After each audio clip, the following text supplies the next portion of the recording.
Hey friends, it's Jill here with the Hometown Homestead, and today's video is going to be a little bit different. I want to talk to the family who is considering homeschooling, maybe for the very first time, or maybe even somebody who's had it on their mind for a long time but has never made the leap. And I want to go over the reasons that we have decided to homeschool at our house. Now, I know this is a very personal topic. There's nothing more personal than our kids. So my intent here is to simply give you some feedback from where I sit after 5 years of schooling at home, and also to give you a little bit of insight on what it looks like to be able to share in those milestones with your kiddos along the way. So if you're interested in hearing a little bit more about our journey and maybe what it would look like to do the same thing at your house, to hang out, because I'm going to go over the top 5 reasons why we have chosen to homeschool. Now, I will admit these are in totally random order. I don't have them ranked by the most important to me or the least important to our family. These are just 5 of the reasons that we've found to be really beneficial to our family and to our kiddos as a whole by keeping them home and handling the schooling ourselves.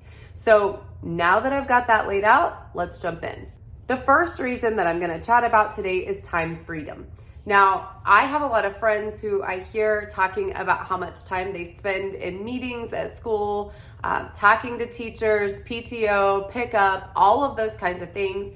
And I will be honest with you, I don't think that would work very well for our family. What works well for us is getting up when our children wake up instead of having alarm clocks and rushing around in the morning.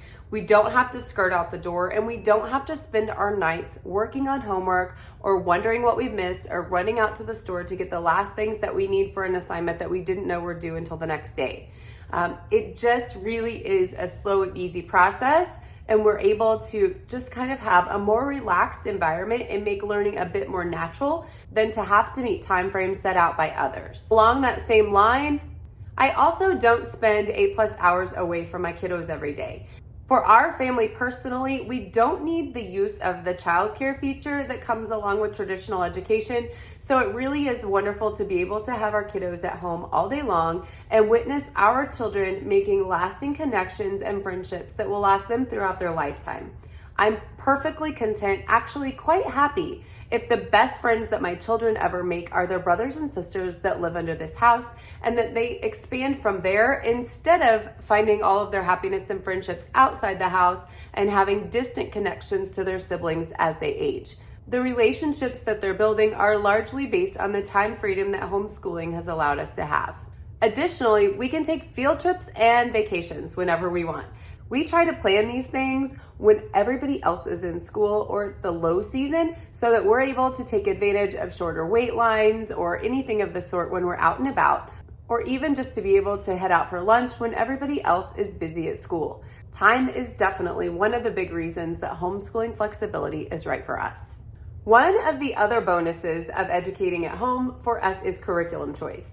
Now, this is a huge one for me because I've actually changed our math program 3 different times over the years. I've changed our reading program, and those are the things that you just kind of have the ability to go with your children's interests and really find out what's going to work best for them.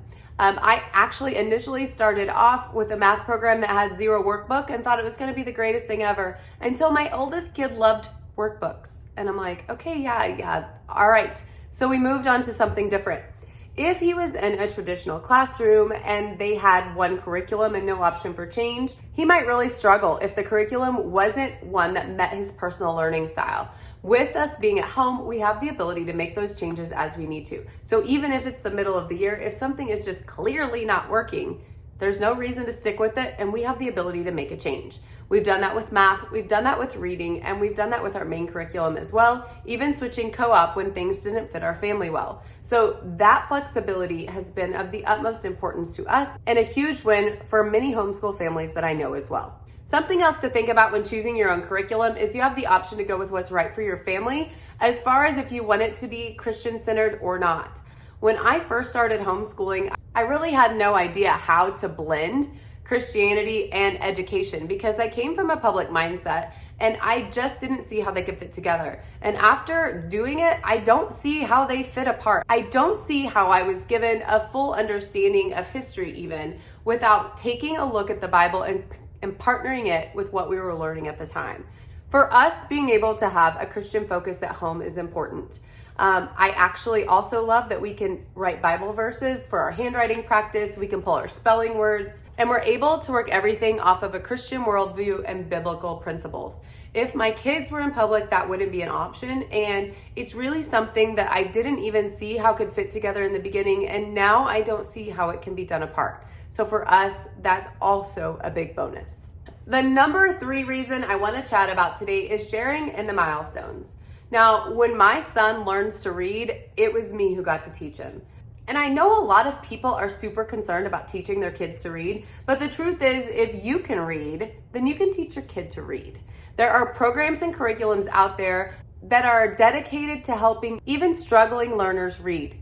So if that's a concern for you, where there's a will, there's a way, there's definitely an option out there available. There is no better education than a one-on-one education, which is what your kid can have when you're sitting down with them as well.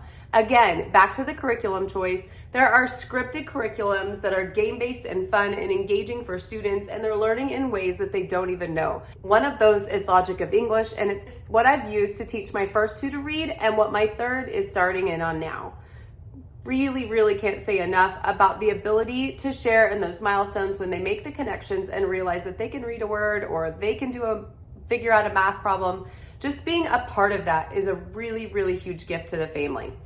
One example of that is recently I handed my guy his actual free reading book for the day, and I told him to go set a timer and spend 20 minutes reading so that I could get that checked off our daily to-do list. Now, in the past, he's really not been super comfortable with just taking his books and going to read.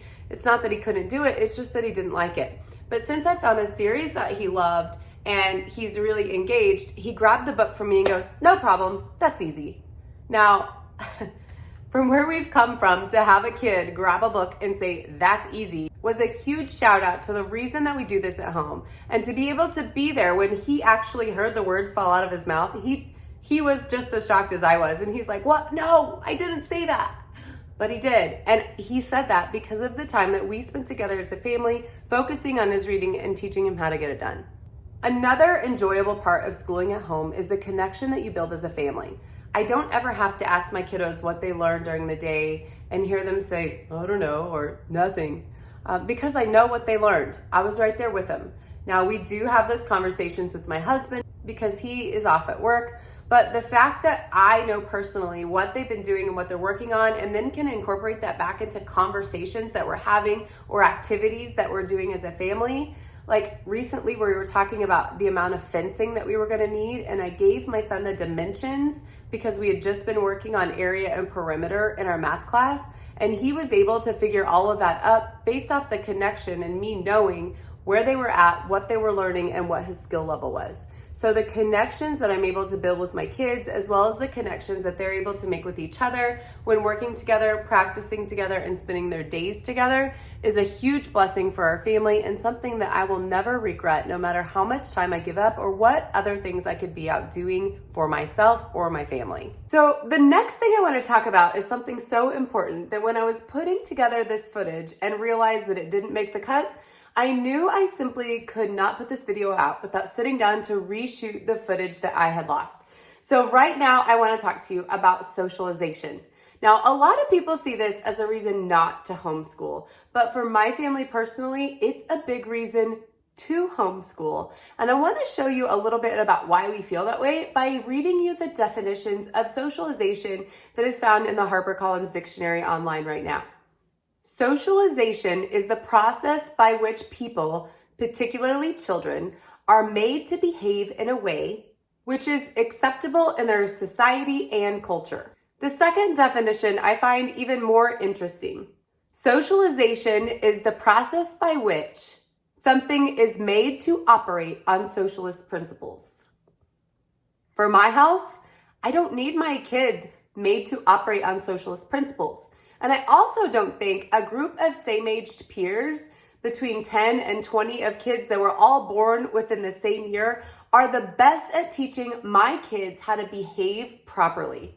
Now, I have some friends that are going to be watching this, and I love all your kids, but it would be really hard for me to pick out a time when my kids We're around 15 to 20 same-aged peers, and I wish my kids act more like the group than the way that I've taught them to behave myself, along with my husband. So for us, if we want our children to learn how to behave properly, that's something we want to take on ourselves as parents. Now, I know a lot of you think of socialization differently than that, but that's the actual online definition right now. And so I wanted to point that out, that maybe the definition of socialization isn't actually something that you're longing for or should be worried about with your children. Now, I do understand that people want their children to be able to assimilate into society. And our children play sports, we're involved in church youth groups, and we have lots of cousins that are our age too. We're not locked in the house. We go out on field trips and co-ops and all sorts of activities. My children learn to behave properly in society when they see me at the post office, the grocery store, or just dealing and doing business anywhere that we're out and about in our day-to-day life. This really isn't something that we can afford to leave up to a group of children or even teachers to accomplish. It's really the responsibility of parents, and why we think socialization is a reason to homeschool and not to not homeschool. So if anybody brings that up or starts to question how you're going to socialize your kids, just know that the definition is actually going to back you up, and it's really a straw man argument. They just don't understand what's available for homeschool children. We're not locking them in their house. We're going out and adventuring around the world, and they are learning how to behave properly and assimilate into their society. Another common concern for parents is that they're crippling their children's future and they won't be able to get into college if they're homeschooled. Let me tell you, this isn't true. I have several friends that have college graduate homeschool children, and I've also been to local conventions where recruiters come from colleges to speak to homeschool parents and to help us understand what we can do to have our children prepared and ready to get into college. They actually hire recruiters simply for the homeschool process, and it's really, really much easier than everybody gives it credit for. So getting with those universities that you have in mind and checking to see what their homeschool enrollment guidelines actually look like is a great way to put those fears aside. So all of this to say that for my family, homeschooling is the right choice. And if homeschooling is something that has been put on your heart, I would encourage you to look a little deeper and to see what you can do at your house. Rethinking education and changing the way that I personally thought about the process has been the biggest hurdle, because teaching my kids to read and teaching them their math facts is really, really a joy and hasn't been a struggle for us at all. So if you're interested or have more questions on homeschooling, definitely leave them below. I'd love to help you out and point you in the right direction. I definitely don't have all the answers, but I do know where to find lots of resources. So thanks again, friends, for stopping by the Hometown Homestead. I hope you have a great day and good luck in all your schooling endeavors.